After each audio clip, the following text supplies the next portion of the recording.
Hello and welcome to my channel. My name is SewRena, and today's video we are going to be sewing mother-daughter matching dresses. I'll be starting off with my daughter's dress and interlining the bodice and the back bodice with a taffeta so that way the dress is not sheer. I'm also going to line it with a poly cotton because even after interlining you can still see through the taffeta. But let's get into mother-daughter dresses. Also, when I am in complete voiceover mode and I don't even film an intro, it's usually because I am editing or filming in the middle of the night, like 2 o'clock in the morning, 3 o'clock in the morning. So I am not in the video looking kind of way. So forgive me, but this is the best way I can get content out. Mother-daughter dresses have been around forever, so the style choices my daughter and I choose to indulge in is not unique to us.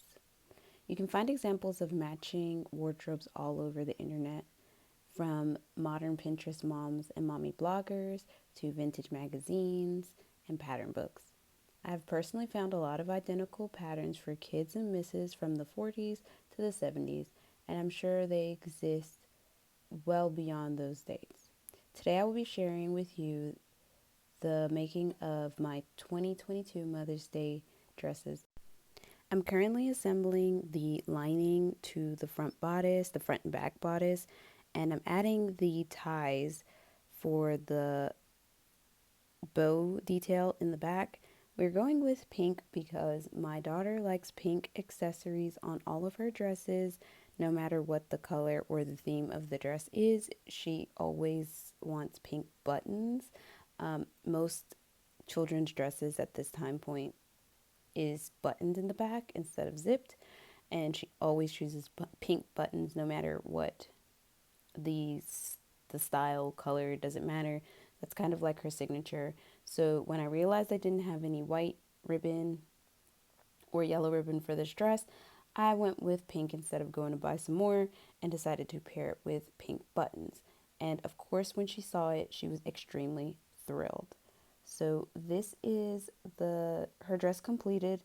I didn't want to spend a whole bunch of time working on or showing off the process of her dress because it's extremely simple and I don't usually focus on the children's sewing, but I decided to throw in a little clip here, and I'm just showing you that I just have to do some hemming on this and it'll be done. But unfortunately I was running out of thread, so I put that aside to start working on my bodice while I waited for more thread to come in the mail. So I didn't finish this straight away. I went ahead and started on my bodice instead.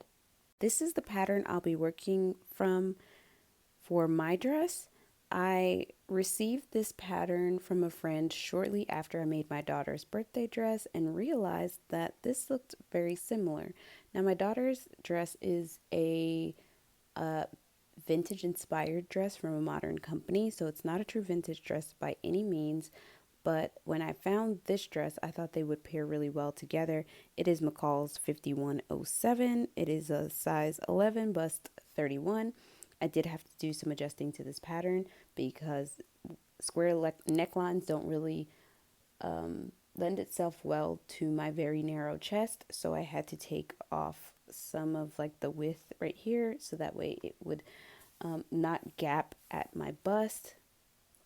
I try not to take away too much width because sometimes I find that dresses that pull over your head when it's just adjusted really snugly, it's really hard to get into after the fact. And in the past I found myself making the waist narrow enough and not being able to slide anything over my head. So I do struggle sometimes when it comes to fit of these vintage garments because the smaller you make it, the harder I find that it is to get on. So I do err on the side of making it a tad larger, and then especially in the bust area, because I can always make that up with wearing a bullet bra or a more padded bust. And it's harder to do basically when you're taking garments on and off with a side zip, it can feel like you're dislocating your shoulders, and that's something I do not want. One, because I don't want to be in pain taking on and off a dress, but also I don't want to tear the seams trying to get in and out of a dress too. So I try and make up for those things by wearing like a more padded bust and things like that, because I do like the illusion of a seamless finish by having my zipper underneath my arm instead of it being zipped down the back. That's how dresses from a lot of my 1960s patterns started to be. They used to be back zipped zippers, and modern dresses, of course, have those style zippers. But I try and stay true to the pattern in that way, that I leave it the way that it is. I did make adjustments to this pattern. I also shortened the bodice a little bit, and I think I got a pretty decent fit for exactly what I was trying to accomplish.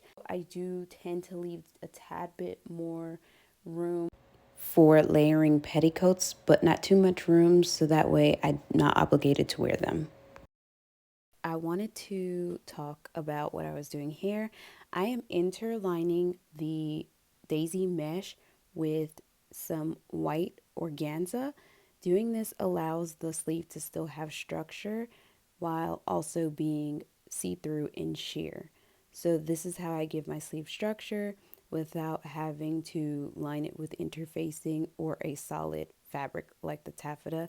I just use some white organza. You can also use organza to interface sheer fabrics. So instead of using interfacing, you'll use the organza as interfacing, and it will hold buttonholes and everything.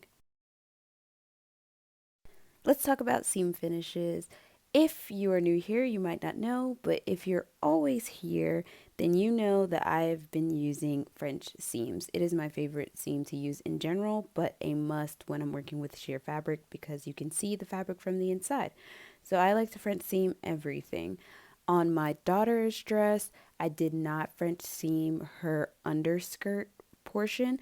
I actually just pinked that, but on mine, I completely French seam the entire thing for the sake of just longevity. I know that her dress isn't going to be worn nearly as much as mine because she's going to probably grow out of this by next year. So her dress will be perfectly fine. Also, this probably dry clean only, although both fabrics were washed prior to using it, so I know it'll be safe in the washing machine. But I went ahead and made her a gathered underskirt so she'd have more volume on hers. So it's not exactly something that I'd want to wash anyway. But mine, on the other hand, can be washed if necessary. I hope I never have to, but I would put it in the dry cleaner for getting it cleaned or stain removed or whatever the case may be. So that is what I did. And now I'm just working on the underskirt of this. As you can see, I have my scarf on for the night. I was working on this until 3 o'clock in the morning on Mother's Day because I absolutely wanted to have matching dresses and to take family photos. Another thing I forgot to mention is I did not French seam my daughter's underskirt because I was running out of thread when I was making hers, and I was also running out of time. So I needed to make her skirt even though I didn't have enough thread, and I needed to save thread and get started on mine. So now I'm working on the over skirt, and let me tell you, working on these pieces was like working on like 4 dresses at once because there were so many different layers. I also serged the top part that I was going to be gathering, and I'll tell you why. The taffeta shreds really badly, and so I used a serged edge so that way all the touching from gathering would not tear it apart. Now I am adding eyelet holes to my belt. The belt is not constructed with any kind of webbing. I just use the interfacing like the pattern suggested.